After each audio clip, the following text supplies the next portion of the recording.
الحمد لله الذي لا إله إلا هو لا شريك له له الملك وله الحمد وهو على كل شيء قدير. اللهم صل وسلم وبارك على سيدنا محمد النبي الأمي وعلى أزواجه أمهات المؤمنين وعلى ذرياته وعلى أهل بيته كما صليت على إبراهيم إنك حميد مجيد. أما بعد فأعوذ بالله من الشيطان الرجيم. بسم الله الرحمن الرحيم. إنما يريد الله ليذهب عنكم الرجس أهل البيت ويطهركم تطهيرا. صدق الله العظيم وصدق رسوله النبي الكريم.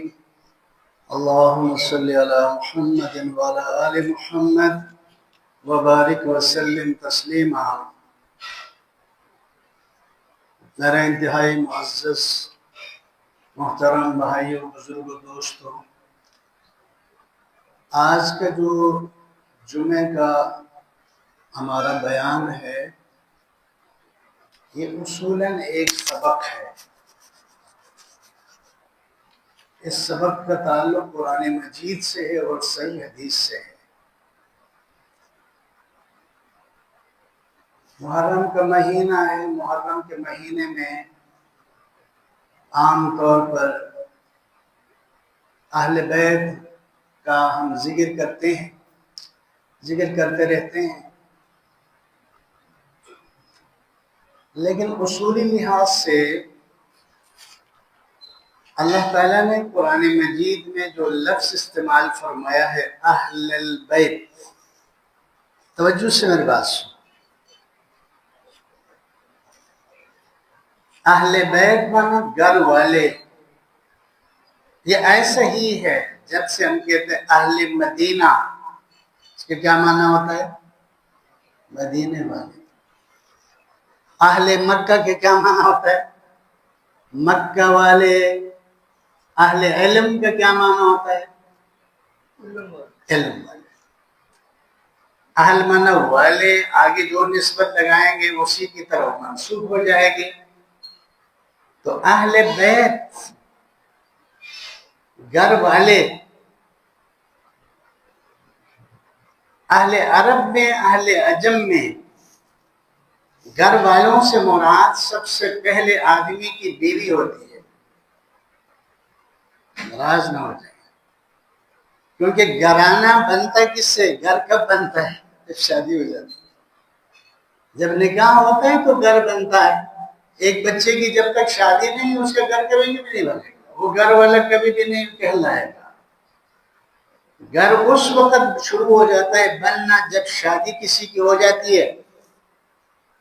یہ بیوی کی برکت ہے کہ وہ ہمارے بیٹے کو گھر والے بناتے ہیں، اس کا گھرانہ بنتا ہے. دنیا کے قانون میں بھی یہی ہے، اللہ کے قانون میں بھی یہی ہے کہ شادی کے بعد گھر بننا شروع کرتا ہے. تو جس کی وجہ سے گھر بنتا ہے سب سے پہلے وہی، اس میں کیا ہوتا ہے بھائی؟ اہل بیت میں وہی شامل ہوتا ہے.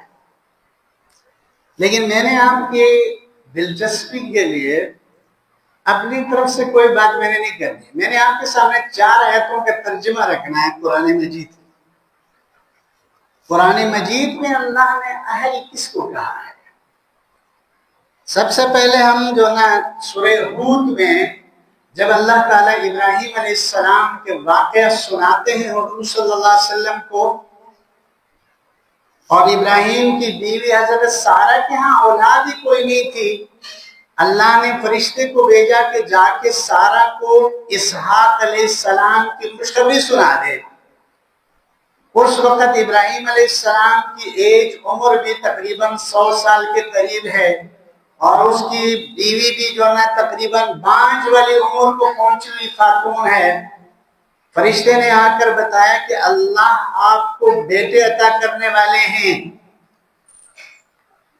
تو وہ تعجب کرنے لگی کہ میں بوڑھی عورت، میرا شوہر بوڑھا، تو فرشتے نے اس کو کیا جواب دیا؟ فرشتے نے یہ کہا، قرآن کی آیت ہے، قالوا، فرشتوں نے کہا، اتعجبین من امر اللہ، اے خاتون آپ اللہ کے حکم سے تعجب کرتی ہیں، رحمت اللہ وبرکاتہ علیکم اہل البیت،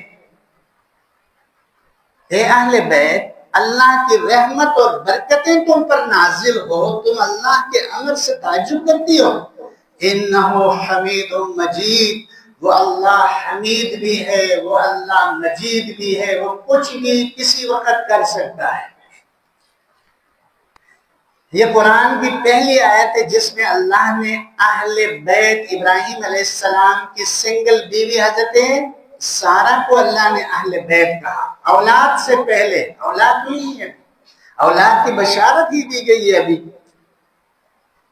اور اس کے ساتھ دوسری آیت سورہ قصص کی، یہ اتنی پیاری آیت ہے، آپ حیران ہو جائیں گے۔ جب موسیٰ علیہ السلام کی والدہ نے موسیٰ علیہ السلام کو صندوق کے اندر بند کر کے دریا نیل کے حوالے کر دیا، قرآن بتاتا ہے، اور وہ دریا نیل سے وہ صندوق فرعون کے محل کی طرف جا کے وہاں سے اس کو باہر نکالا گیا، کھول کر دیکھا کہ انتہائی خوبصورت بچہ اس کے اندر ہے۔ فرعون کے ہاں اولاد کوئی نہیں تھی، لا اولاد آدمی تھا فرعون، مصر کے فرعون کا اولاد، اور اس کی بیوی حضرت آسیہ انتہائی نیک خاتون، انتہائی پارسا خاتون ہے۔ تو اس نے موسیٰ علیہ السلام کو دیکھ کر اتنی کشش اس بچے کے اندر تھی، اس نے فرعون سے کہا کہ اس کو میں نے بچہ بنانا ہے، تم نے اس کو کچھ نہیں کہنا۔ فرعون تو بچوں کو قتل کر رہا تھا۔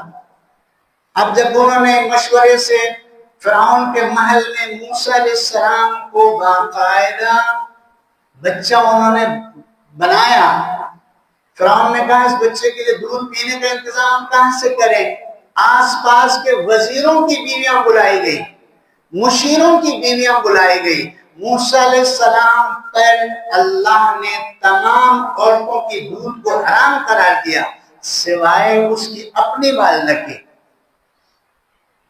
بچے کو بھوک لگی، پریشانی ہوئی، تو حضرت موسیٰ علیہ السلام کی بڑی بہن اس صندوق کے پیچھے آتے آتے فرعون کے محل میں آنے کی خبر ہوئی، وہ بھی عورتوں کے ساتھ اندر آئی۔ انہوں نے دیکھا کہ موسیٰ علیہ السلام بھوک کی وجہ سے تکلیف میں ہے، تو اس لڑکی نے آگے بڑھ کر موسیٰ علیہ السلام کی بہن نے اپنی والدہ کو چھپا کر کہنے لگی، کیا کہنے لگی؟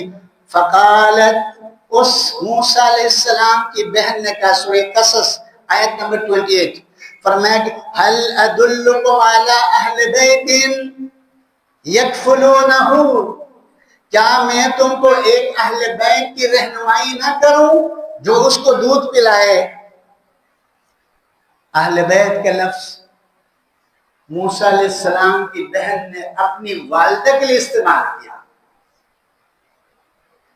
واقعہ لمبا ہے۔ موسیٰ علیہ السلام کی والدہ جب آئی تو موسیٰ علیہ السلام نے اس کے دودھ کو قبول کیا اور کہا حیات جب تک دودھ پینے کی عمر ہے۔ موسیٰ علیہ السلام کی والدہ اپنے بچے کو فرعون کے محل میں دودھ بھی پلاتی رہی، فرعون سے معاوضہ بھی لیتی رہی۔ یہ ہوتا ہے اللہ کی دین، یہ ہوتا ہے اللہ کی طرف سے۔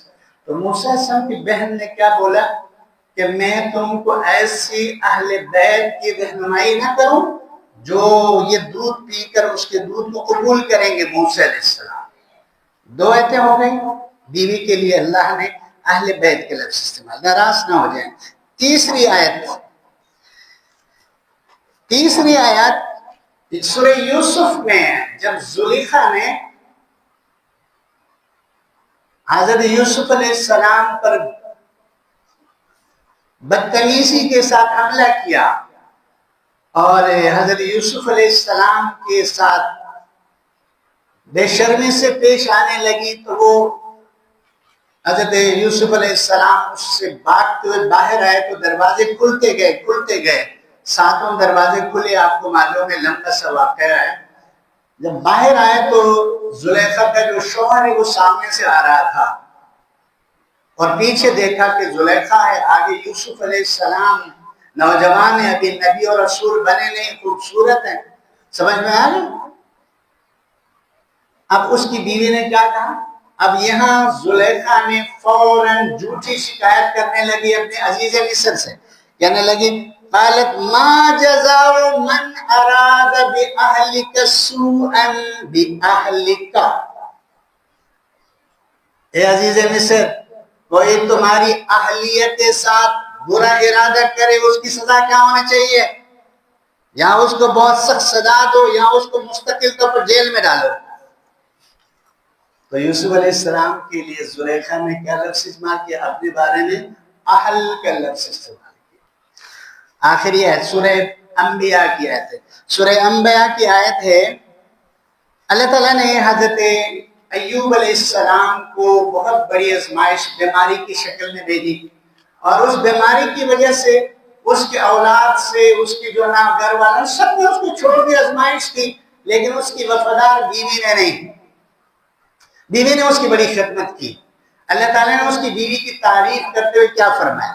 وَآتَيْنَا أَهْلَهُ، ہم نے جب حضرت ایوب علیہ السلام کو صحت دی تو اس نے میرے پیغمبر کی جتنی خدمت کی ہے میں نے ان کا بدلہ اہلہو، حضرت ایوب کے اہل کو عطا کیا۔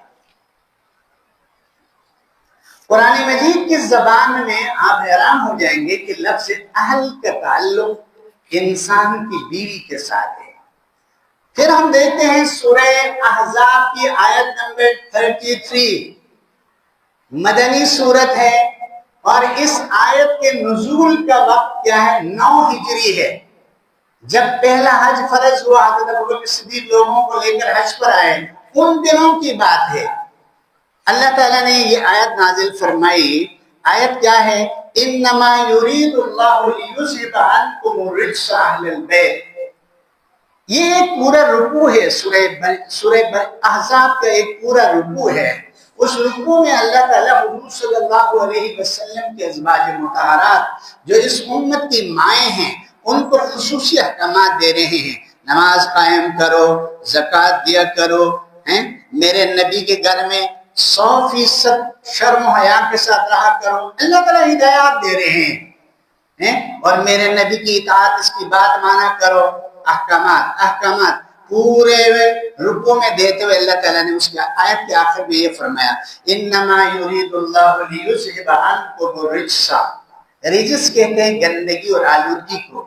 اے اہل بیت، اللہ تم سے گناہوں کی گندگی کو دور کرنا چاہتا ہے، وَيُطَهِّرَكُمْ تَطْهِيرًا، تاکہ تم کو کمال کی طہارت اور پاکیزگی حاصل ہو جائے۔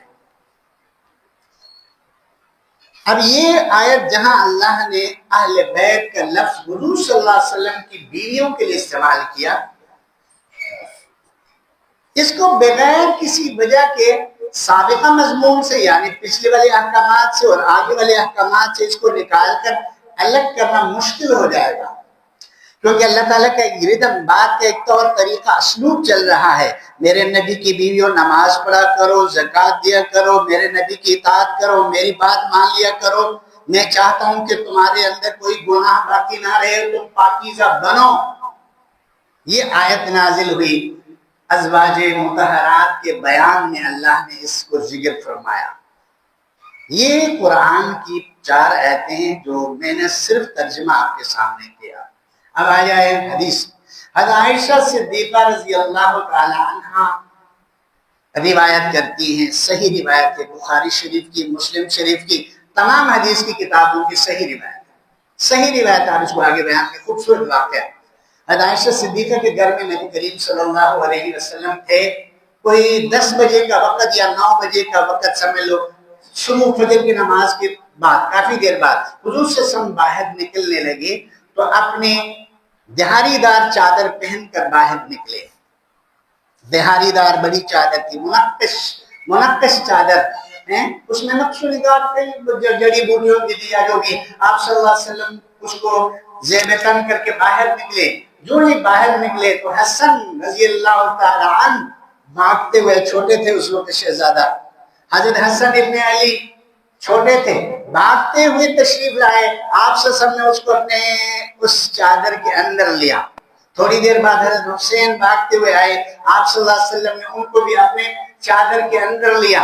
پھر تھوڑی دیر بعد فاطمہ تو زہرا بچوں کے پیچھے باہر نکلی، آپ صلی اللہ علیہ وسلم نے اشارہ کر کے اس کو بھی اس چادر کے اندر لیا۔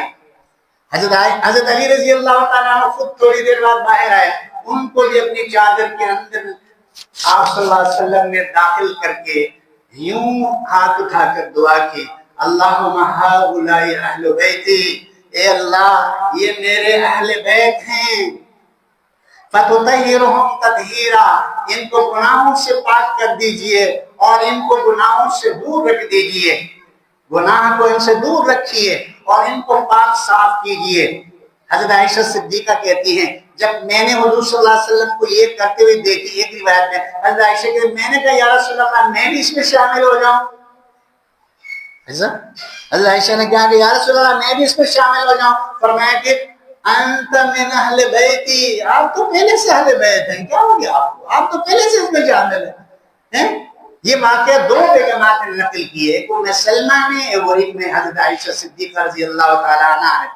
تو امہات اہل سنت والجماعت میں امہات المومنین، النبی اولا بالمؤمنین من انفسہم وازواجہ امہاتہم، سورہ احزاب، اللہ نے فرمایا کہ میرے نبی کی بیویاں جو پاکیزہ ہیں، طاہرہ ہیں، مطہرہ ہیں، یہ اس امت کی مائیں ہیں، یہ اس امت کی مائیں ہیں۔ اسی لیے اللہ نے فرمایا کہ میرے نبی کے انتقال کے بعد کسی کا نکاح ان سے ہو نہیں سکتا۔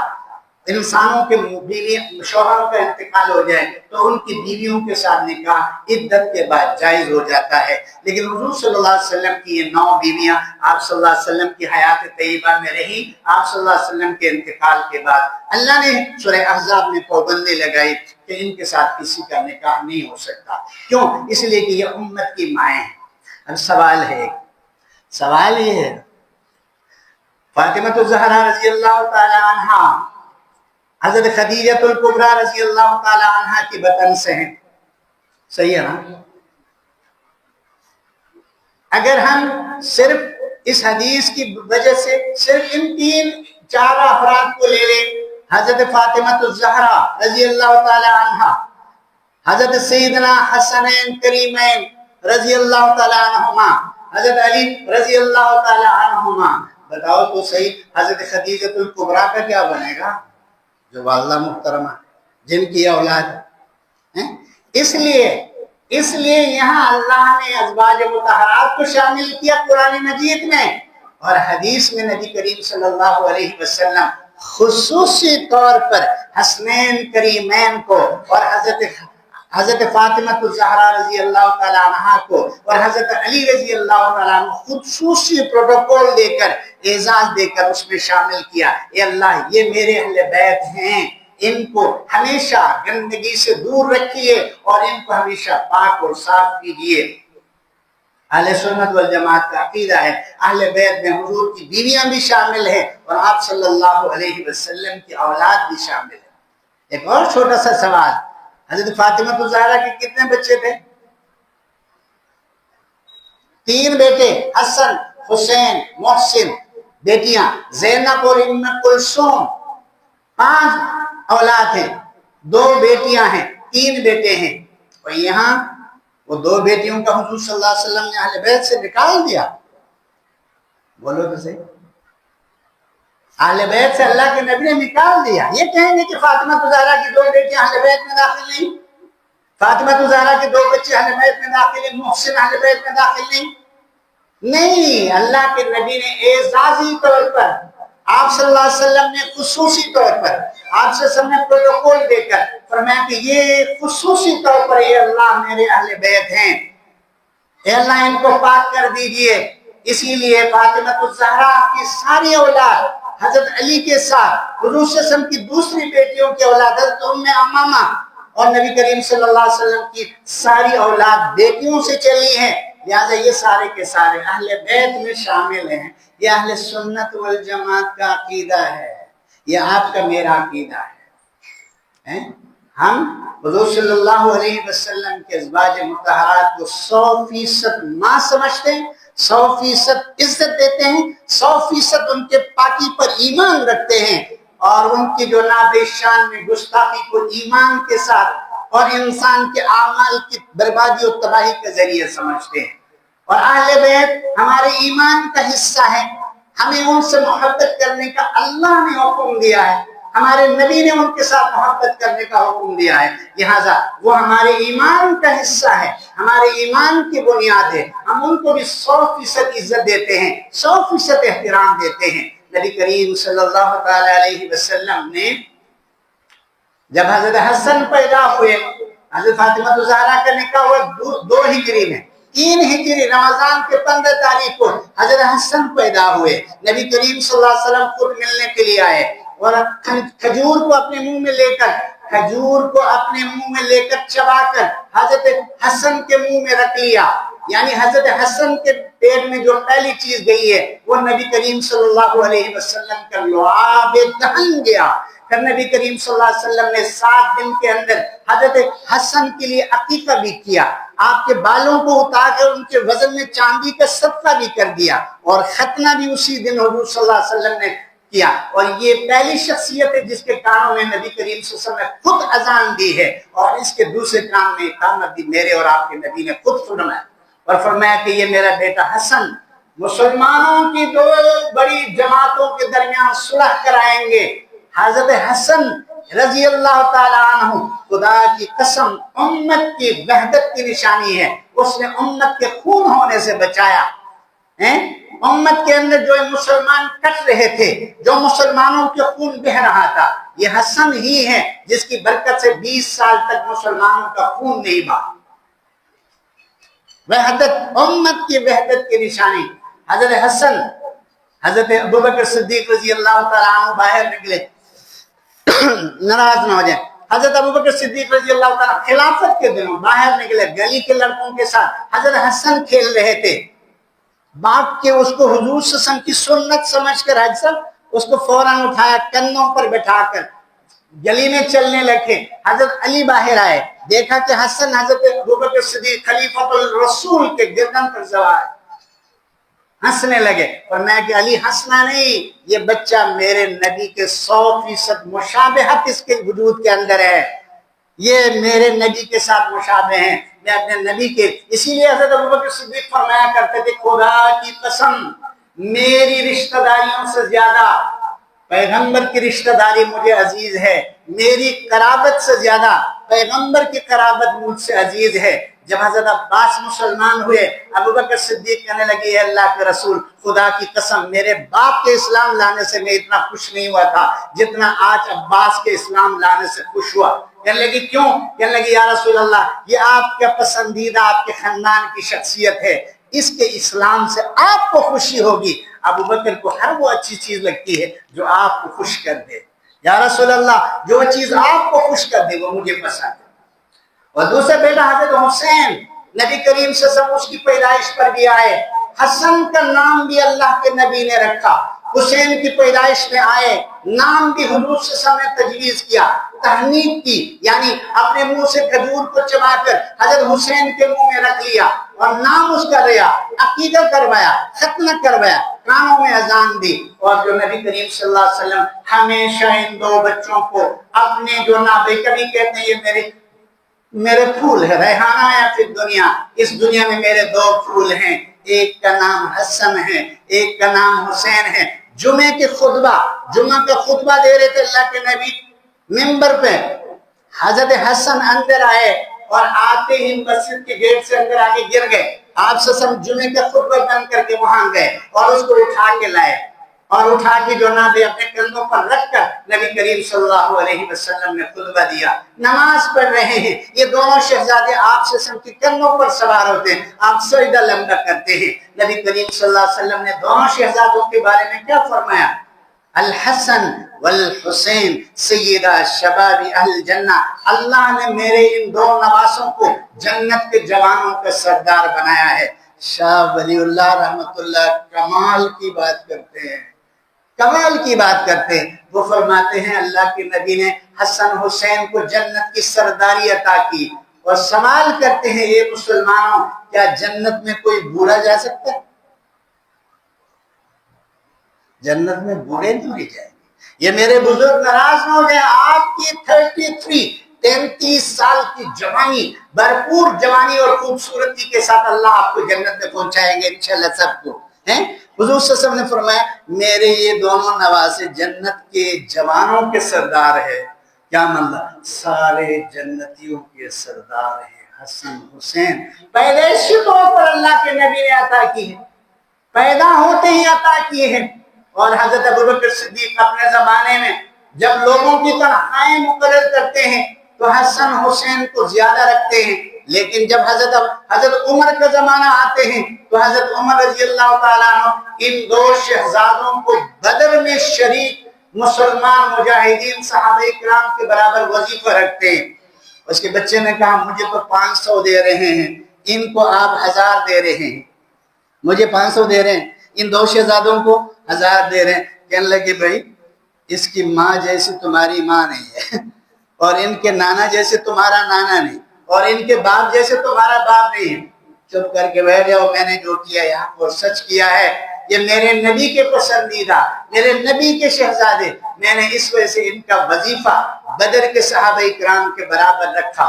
تو یاد رکھو حضرت حسن حسین کے بارے میں محرم کو بند نہ کریں کہ بھئی یہ اہل تشریع کا مہینہ ہے ان کا ذکر نہیں کریں گے، نہیں، درود پڑھو، ٹھیک ٹھاک درود پڑھو، اگر اردو میں پڑھ سکتے تب بھی پڑھو۔ اے اللہ اپنے خصوصی رحمت نبی پر، اپنے خصوصی درود و سلام نبی پر اور ان کے آل پر، اہل بیت پر، حسن پر، حسین پر، فاطمہ اور علی پر نازل فرما، جیسے تو نے حضرت ابراہیم پر نازل فرمایا انک حمید مجید۔ یار محبت ہے ہمیں ان سے، ہم اپنی نمازوں میں ان پر درود پڑھتے ہیں۔ مجھے دکھ ہوتا ہے کہ کہتے ہیں کہ بھئی آیا سنیوں کو اہل بیت سے محبت نہیں، خدا کی قسم کھاتا ہوں میں آپ کے ساتھ، میں آپ کو نماز پڑھانے والا ہوں، میں قسم کھا کے کہتا ہوں کہ بدر کربلا کے میدان میں جس بندے نے امام حسین کے جناب قتل میں، ان کے خاندان کے قتل میں، ان کے ساتھ والوں کے قتل میں شریک ہے، میں 100% چاہے کوئی مجھے کچھ بھی کہے، میں ان کو لعنت تک کو جائز سمجھتا ہوں۔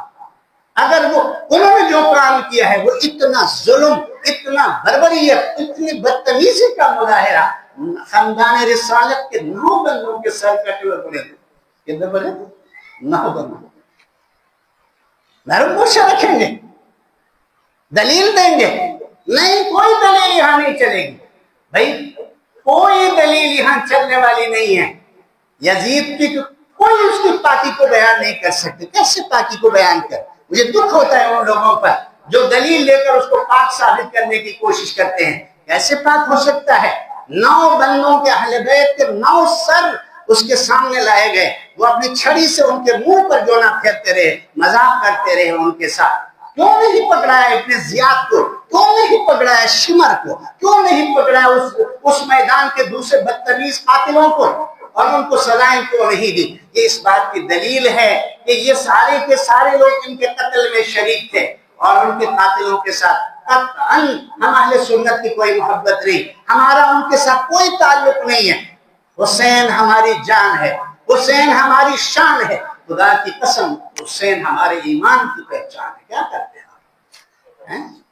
ہم؟ اس لیے کہتے ہیں کہ بھئی یہ تانا دیتے ہیں، کیوں دیتے ہیں کہ بھئی اہل سنت کو جو نہ بھئی اہل بیت سے محبت نہیں، حسن حسین سے محبت نہیں۔